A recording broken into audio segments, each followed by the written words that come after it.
Il était une fois, une jolie jeune femme de 20 ans nommée Elina. On disait d'elle qu'elle était la fille des hôtels de la ville. Elle menait une vie insouciante, couchant avec des hommes contre de l'argent. Elle croyait que la vie devait être pleinement savourée et rien ne pourrait l'empêcher d'en profiter au maximum. Tous les hommes, qu'ils soient célibataires ou mariés, voulaient avoir un avant-goût d'elle. Les parents d'Elina, surnommés les croyants, étaient très pieux. Son père était pasteur et fondateur d'une église, compte de nombreux fidèles qu'il dirigeait avec sa femme. Les parents d'Elina l'ont reniée à cause de son mode de vie. Elle avait couché avec la moitié des hommes de l'église de son père, ceux qui étaient prêts à lui offrir de l'argent ou des biens matériels. Elle avait subi de nombreux avortements dans le passé et jurait de ne jamais avoir d'enfant. Elle pensait qu'avoir un enfant ruinerait son corps et l'empêcherait de continuer à vivre sa vie insouciante de jeune femme. Un jour, elle commença à se sentir malade et décida d'aller à l'hôpital consulter un médecin. Après plusieurs tests, elle découvrit qu'elle était enceinte. Comme d'habitude, Elina dit au médecin qu'elle voulait se débarrasser du bébé. « Docteur, vous savez comment on fait ? Sortons rapidement ce bébé. » Le médecin répondit à Elina, « Te souviens-tu de ce que je t'ai dit la dernière fois que tu as eu un avortement ? » « Oui docteur, mais je ne peux pas me permettre d'être mère pour le moment, » répondit Elina. Le médecin poursuivit en lui expliquant, « La dernière fois, tu as eu une complication suite à ton avortement et je t'ai dit que ce devait être la dernière fois que tu essaies cela. Si tu fais un autre avortement, tu risques de perdre la vie ou ton utérus veux-tu mourir ?» Elina, furieuse, cria sur le médecin, l'accusant d'incompétence. Elle se rendit dans une autre clinique pour avorter. Mais après une série de tests, elle fut de nouveau déconseillée de le faire car elle risquait de perdre sa vie ou son utérus. Déprimée et en colère, Elina finit par accepter qu'elle allait bientôt avoir un bébé, sans même savoir qui était le père. Après de longues réflexions, elle décida de déménager dans une autre ville, loin de son lieu de résidence actuel. 9 mois plus tard, elle donna naissance à un beau garçon, mais au lieu de se réjouir, elle regardait le bébé avec dégoût, le blâmant pour avoir rendu ses 9 derniers mois misérables et presque insupportables. Rapidement, elle élabora un plan pour abandonner l'enfant dans un bidonville et retourner en ville où elle pourrait reprendre sa vie insouciante. Un soir, après avoir pris sa décision, Elina prit le bébé et se rendit dans le bidonville. Sans aucune hésitation ni remords, elle déposa le bébé par terre, ignorant ses pleurs, et tourna les talons sans jamais regarder en arrière. Elle ne se souciait même pas de savoir si le bébé allait survivre la nuit ou non. Le lendemain matin, Elina fit ses bagages et retourna dans la ville où elle vivait.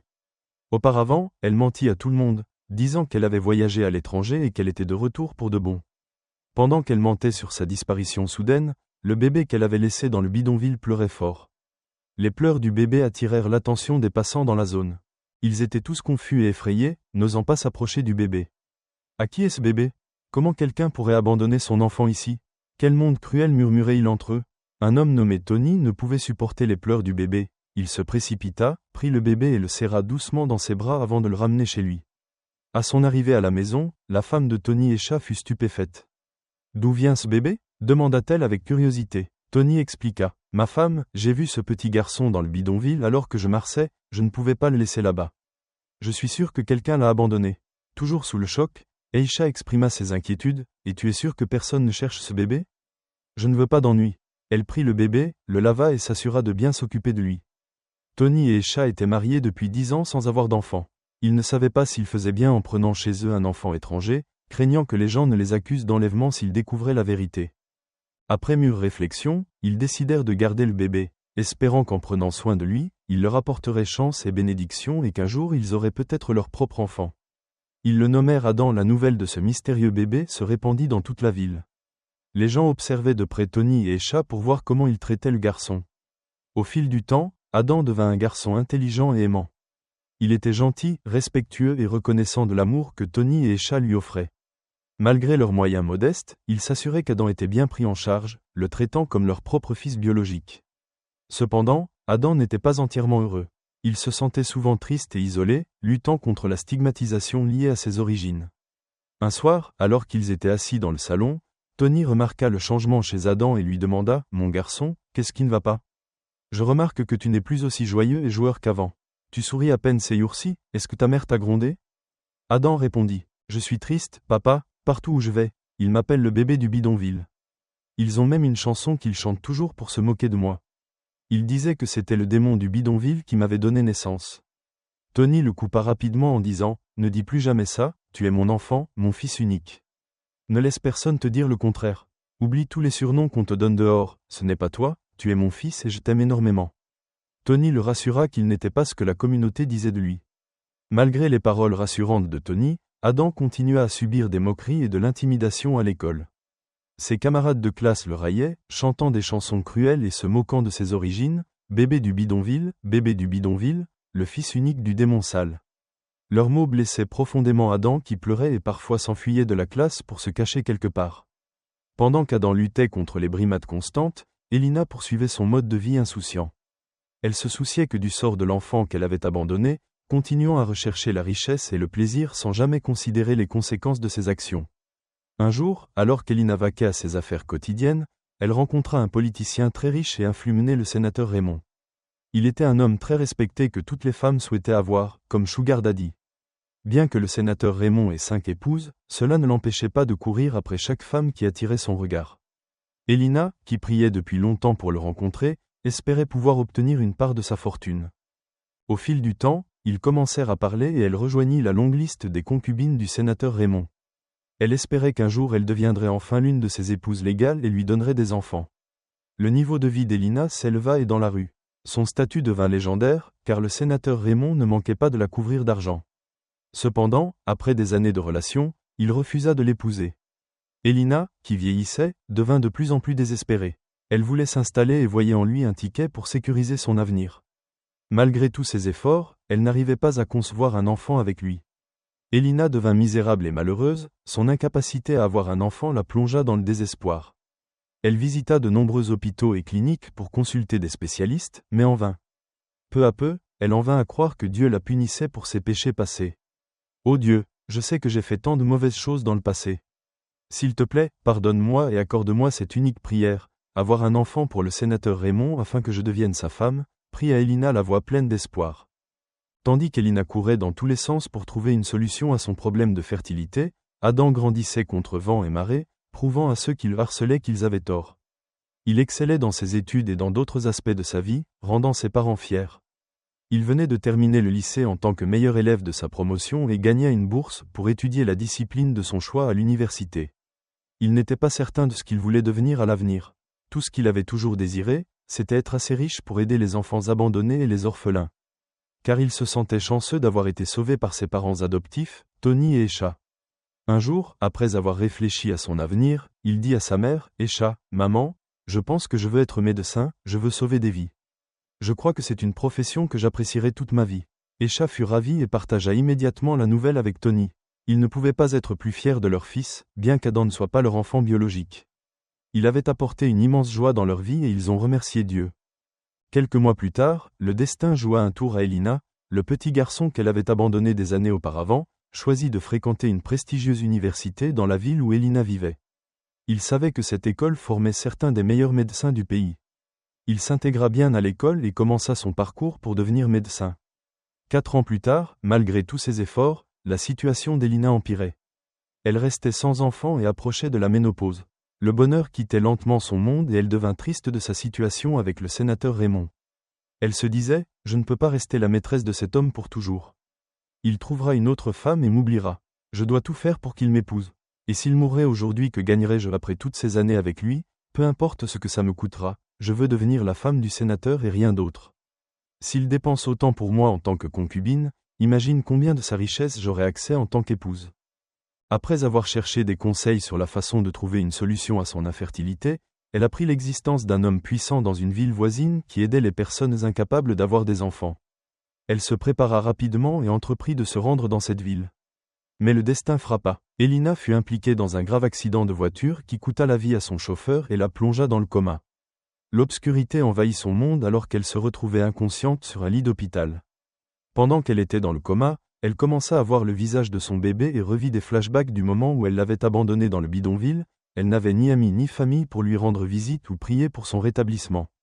Après quelques semaines en soins intensifs, Elina finit par se réveiller et se mit immédiatement à crier « Mon garçon, aidez-moi à retrouver mon garçon, je veux voir mon garçon, je vous en prie. » Elle était terrifiée et en souffrance. Les médecins se précipitèrent pour la calmer et s'assurer qu'elle était stable.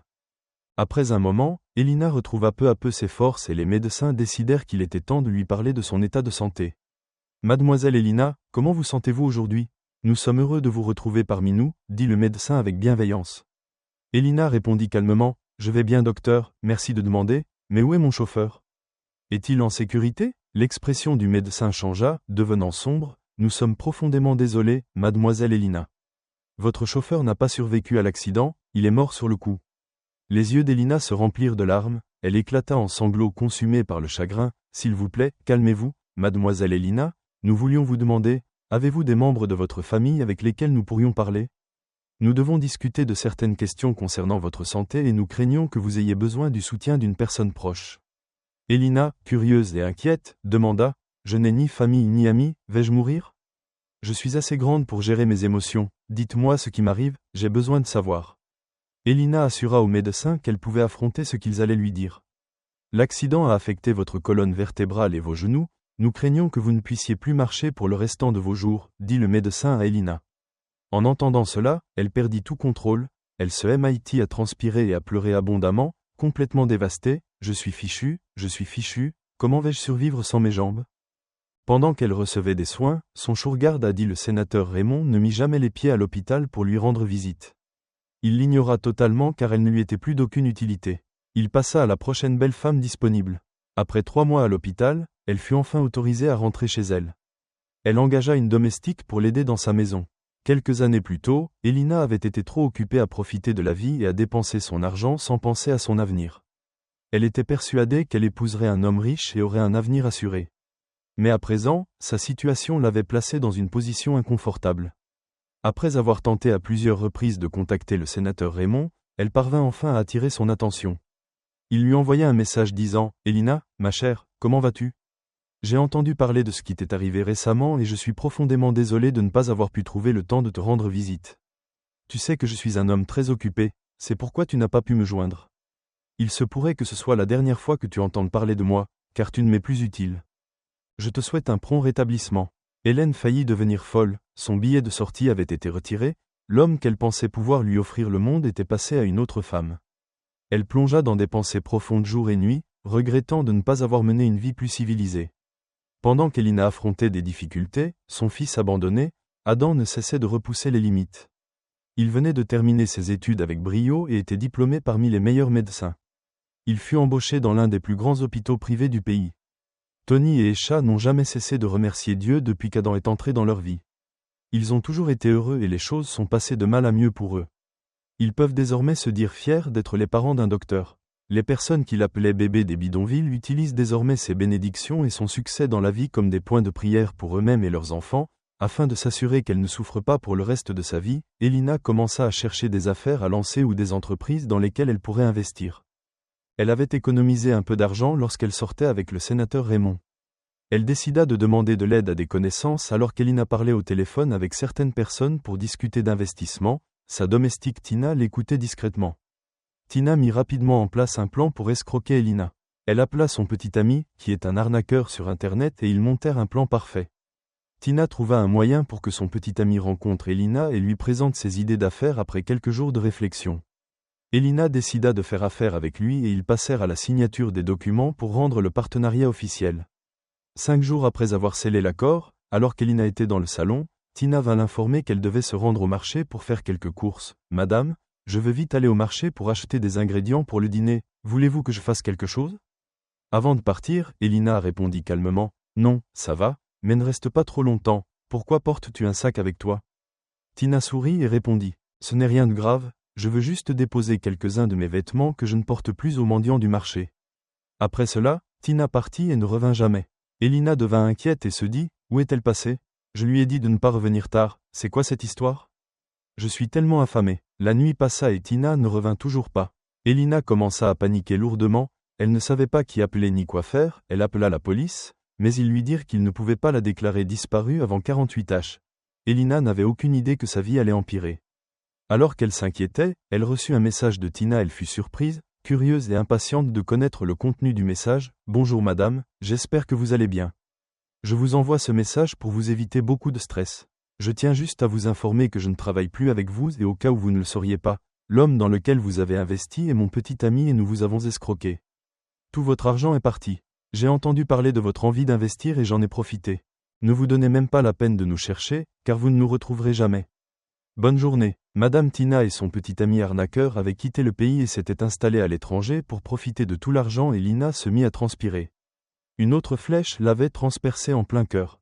Elle devait déjà faire face à son incapacité à marcher et maintenant cela, elle commença à penser à des moyens de se suicider car elle conclut qu'il ne lui restait plus rien dans ce monde. Quelques mois plus tard, elle fut expulsée de l'appartement qu'elle occupait car elle ne pouvait plus payer le loyer. Elle n'avait nulle part où aller, ni famille, ni amis. Pour survivre, Elina devint mendiante dans la rue, elle commença à dormir dans les bidonvilles où l'odeur infecte devint la seule chose qu'elle respirait. Un jour, alors qu'elle mendiait dans la rue, Elina délibérément déplaça son fauteuil roulant vers une voiture en mouvement. Elle était fatiguée de la vie et voulait juste mourir. Heureusement, la voiture n'allait pas à la pleine vitesse et s'arrêta à temps pour ne pas la heurter. Et devine quoi? Le garçon qu'elle avait abandonné dans le bidonville des années auparavant était l'homme qui conduisait la voiture.